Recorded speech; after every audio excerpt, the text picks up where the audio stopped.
Thank you. We are surrounded by borders. Everywhere you look, we've drawn these lines, imaginary and real, big and small, and we've carved up the world into these neat little compartments. And on these lines, we've built barriers to keep us in, to keep them out. And in the technology world, we've taken this to extremes.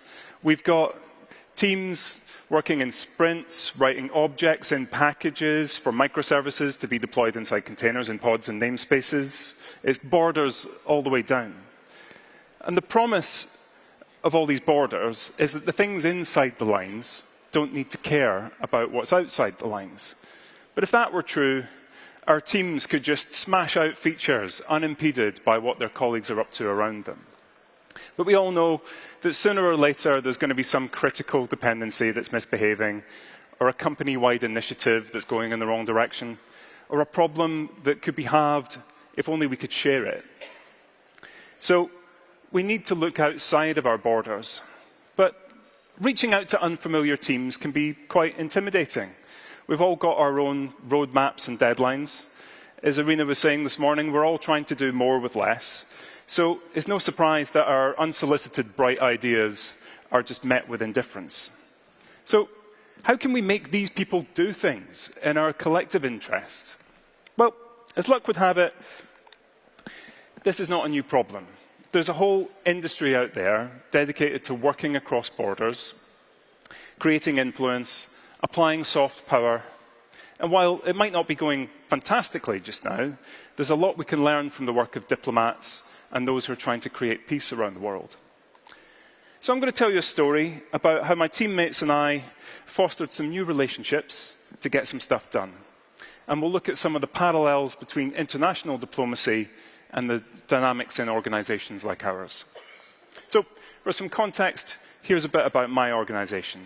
Form 3 handles payments for some of the largest financial institutions in the world. If you've recently made or received a bank transfer, there's a good chance that we handled it. You're welcome. As for me, if you were to look at GitHub, you would conclude that I'm someone who used to write code for a living. I now spend most of my time drawing diagrams and talking to people, in particular relating to payments for the United States. Now, the US is one of many business lines that make up Form 3, each of which addresses a particular market. But these business lines are not separate businesses. We're not in competition. We all present a consistent interface to our customers, and we all consume a common set of APIs and platform services. One of these shared services is orchestration. So we have orchestrators that coordinate the flow of a payment through our internal services and handle interactions with customers. This was initially built for our customers in the UK. It's a really sophisticated system, designed to meet the complex needs of our biggest banks, with the performance required to handle a big chunk of the UK's instant payment traffic. But we in the US were the first team to build new products on top of this solution. And every market comes with its quirks and eccentricities, so our job was to figure out how to fit this orchestration system onto the unique requirements of the US. And over time, we started to get some bad vibes about this arrangement. As a staff engineer, I was reviewing more PRs with gaps in understanding. I was attending a lot of calls where teammates had questions or complaints about the orchestration solution. And our team leads were stressing because every time one of their engineers worked on something that touched orchestration, it took much longer than expected. So our head of engineering assembled a group of his best eggheads to work out our options. Now, our remit was quite broad. We could offer solutions anywhere on the spectrum, from just telling our team to integrate better to fully declaring independence from this company-wide core service. The power got to our heads. And the first mistake we made was when I named the Slack channel for our project. This naming kind of biased our approach to the project. In fact, it summed up our whole attitude. Yeah, we were not in the mood to engage with our colleagues. So, in an undisclosed location hidden from the orchestration team, we got to work building a proof of concept. We built, discussed, and iterated far beyond an initial toy implementation. And by the end of this process, we were pretty convinced that we had our dream orchestrator. It was a big departure from the existing service, but we were confident that it solved all of our problems, and probably those of the orchestration team. It's just a shame they would never understand. So it's really easy, when we think about other groups of people, to get lost in cynicism. And it's quite natural to be reluctant to get into a conversation with them. Governments do this too. Governments often refuse to talk to groups of people that they see as agitators. And they usually will give 3 excuses for this. They don't want to legitimize the group, because we can't have these people telling us what to do. They don't think that the group can be reasoned with, because they're a bunch of delusional zealots. And they don't believe that the group genuinely want a solution to the problem. They're just a bunch of troublemakers. And when we're thinking about other people, one of the many cognitive biases that leads us astray is the fundamental attribution error. This skews how we explain other people's behavior relative to our own. So when we think of ourselves, we usually see the circumstances that led us to behave in a particular way. But we're much less charitable with other people. And we tend to see their behavior as the result of some flaw in their character. But there's a very real chance that we won't understand our colleagues or their abilities or their motives unless we actually engage with them. So the next time you feel like calling your coworker something unspeakable, maybe you should just talk to them. Yeah? Now, you've got 2 jobs to do. First, you need to find the right people. This should be straightforward enough. They're not going to be in hiding from the authorities. You can look them up in the service catalogue. But then you have to accept that you need to talk to them, like even that guy. Now, approaching another team for a first time can feel a bit like a school disco. The fear of rejection is real. And in large organizations, the people you're talking to might have never heard of you, or even your team. So the social capital that you've built in your corner of the company might be worth nothing on the other side of the org chart. So some humility is going to help here. When negotiators first make contact with an armed group, they often have to go through some quite intimidating introduction, like having to meet dangerous strangers in secret locations under cover of darkness. Now, hopefully that won't be necessary wherever you work, but it can be helpful to build trust in the same way by showing some vulnerability. So let them choose the date and time of the meeting, set the agenda. If you work in an office, go to where they are. If you're working remotely, allow yourself to be outnumbered on the call. Remember, this is just the starting point. The goal of this first meeting is just to get to know people and to start normalizing the process of talking. Now, once we got talking, we didn't think there was much left to do.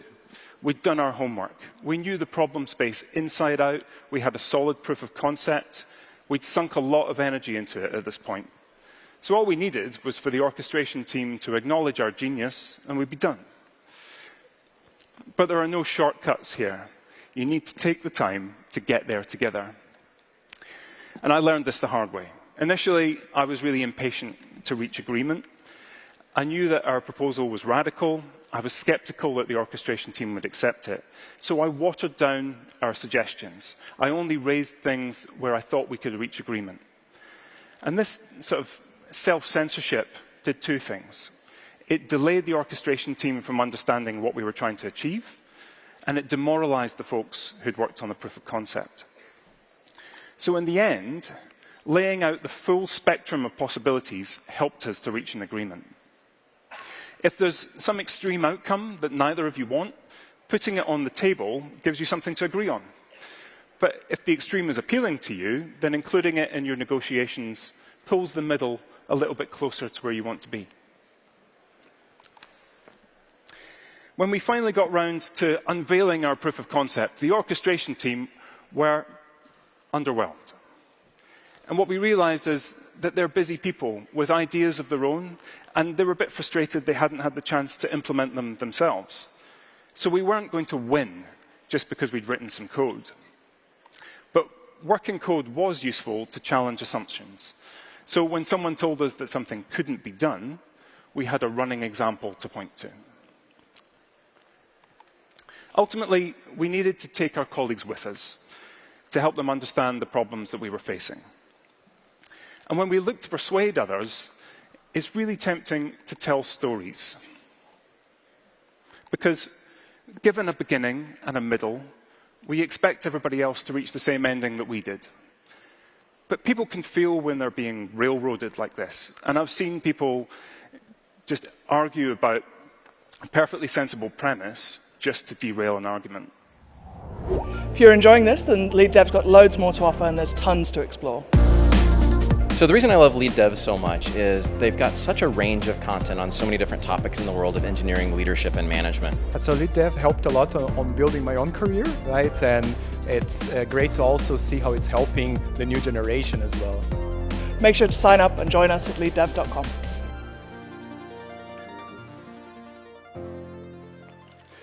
So instead, what we tried to do was draw maps, describe the landscape, look at its features, its pitfalls, and then agree on viable routes across it. So here's a couple of exercises that you could do together with your colleagues to help with this. Wordly maps can be a really useful tool to visualize strategy. I won't go into great detail here, but the key feature for me is that at the core of a wordly map is a value chain with customer needs at the top. As I said before, different business lines within Form 3 are not competitors. We succeed and fail together. In some cases, we share customers. So a map like this can be a useful reminder of our common goals. We all succeed when we make our customers happy. We also got some value from mapping out our problems. By visualizing our pain points and their relationships, our colleagues could see for themselves where the most important bits were. They were also free to challenge any of our premises or the rationale that we'd used. And once we had a shared understanding of the issues, we could look to the properties that a solution would need to have in order to address them. So by doing this, we weren't presenting our colleagues with a fait accompli. We could leave the door open to other solutions, or we could adapt the solution that we were offering. Crucially, we didn't restrict our colleagues to picking one option from a list of possibles. Instead, we showed them examples, and we could evaluate each, mix and match their parts, or come up with something new. Or, since we're in Germany, keine Speisekartenangst, nur ein Ideenbuffet. I apologize. I promise I won't do that again. The thing is, communicating across cultures is actually kind of tricky. And while it might not feel like the people in the office next door have a distinct culture, every group has its habits, its funny words, its ways of doing things. And we should be sensitive to those. This dramatic mountain range here is in my adoptive homeland of Wales. Now, if you're unfamiliar with Wales, it's a country of about 3 million people just to the left of England. About a fifth of people there speak the Welsh language. Many of them will tell you that they're unhappy with the influx of people buying up holiday homes in this beautiful location and the effect that it's having on Welsh-speaking communities. There are two names for this place, and which one you use says a lot about your attitude towards it and the people who live there. We faced a similar problem. To those of us on the outside, the orchestrator was a single entity. But to the orchestration team, it was made up of an orchestrator that they built and ran, and workflow definitions written by market teams like mine. So when I showed up complaining of problems in the orchestrator, I was confusing my colleagues. I was displaying my ignorance of the architecture, and I was ultimately blaming the wrong people for the problem. So don't be like a British person abroad. Yeah? Learn some of the local terminology. It'll help a great deal, both to convey your meaning and to show some respect for your peers. Now, in the same way, names carry a lot of baggage. Yeah? So we need to tread carefully when we name things. But if you're having a hard time picking a name that isn't triggering for your colleagues, then just pick something stupid. Yeah? If you've got a service that does things, that's a thing doer. Or a whatchamacallit, or Bob. You can pick a more sensible name later. Now, you might be tempted to involve a third party to help in your discussions. But be careful about the role that you want them to play. We invited a more senior colleague to preside over our negotiations. This was a mistake, because we'd actually been talking to each other quite happily until this point. But when he showed up, we went from talking to competing, trying to win the approval of this third party. It also put him in an awkward position. He was trying to arbitrate over our negotiations with limited context. Where we had more success was having our senior colleagues reach out to their opposite numbers to make sure that people were made available and that meetings happened. And in international diplomacy, the best examples of third-party involvement follow this pattern of facilitation rather than intervention. This is Catherine Ashton.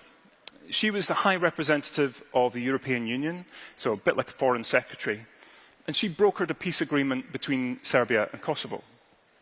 She invited the leaders to meet in her office, and they agreed that she would type the agreement, just because she was the fastest typist in the room. She refused their suggestion that it be called the Ashton Agreement in her name, and instead insisted that every word of the agreement came from them, because ultimately they would have to defend it back to their constituencies at home. And that story reminds us that you can't take the view of an individual, even a leader, to be representative of a group. Meet Jeff. We quickly identified Jeff as an ally in the orchestration team. He'd been thinking along the same lines as us for a while. He thanked us for our involvement and shared some complementary ideas with us. We took this as a really encouraging sign that our suggestions would land well with the rest of the orchestration team. But when we got Jeff together with his teammates, he was much less enthusiastic about our suggestions. Despite his seniority, he didn't feel that he could contradict his peers. So if you want to get a real consensus in your organization, you're going to have to speak to lots of people, together and individually, including that one you've been avoiding. And in the course of all these discussions, sometimes things are going to get a bit heated. Some of the best advice I've heard is to concentrate on and respond to the words and not their tone. But being the most chilled person in the room takes some energy, and it's no fun. So don't forget to take care of yourself. Because sometimes things can get a bit... And people will try to make themselves look like a big animal. They're going to get loud. They'll start swinging their arms about, showing the teeth, banging the furniture. And this works because it appeals to the part of our brain that keeps us from being eaten by big animals. But he's not going to eat you. And this threat of physical violence is totally inappropriate at work. Yeah? So now's a good time to remind yourself that you're not actually trying to solve world peace. We're just trying to get a job done. And luckily, Zoom has an excellent feature for this, right? When your colleague starts kicking off, you just press this button there, yeah, and your situation will improve immeasurably. And leaving a situation like this is not a defeat. The way that we win these battles is by coming back the next day. Sooner or later, people realize that you're not going to go away and they're going to have to deal with you. This is actually an advantage that dictatorships have in negotiations, because people realize there's no point waiting around hoping for a change of leadership at the next election. So to make the greatest impact, you just need to be there for the long haul. So, what happened? Did the Rebel Alliance take down the orchestration Death Star? Well, we agreed some changes to the orchestrator. This wasn't our radical redesign, but rather a set of new features that could be added to the current orchestrator that would give it the properties that we needed. We could add these incrementally over time without changing the behavior for our existing customers and allowing the orchestration team to evaluate them as we went. We also agreed that we would implement those changes so as not to disrupt their roadmap. Now, among those features were some suggestions from Jeff, which we had dismissed to begin with, but actually have turned out to be essential.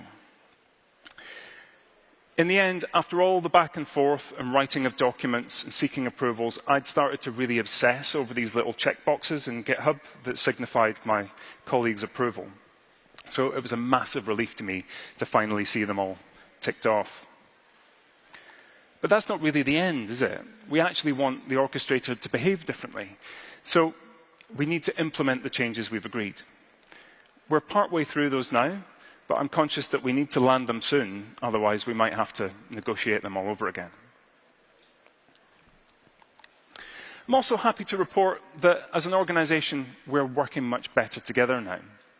We're in much closer contact with our peers around the company, so the next time we feel like changing the world, we won't have to do it from scratch.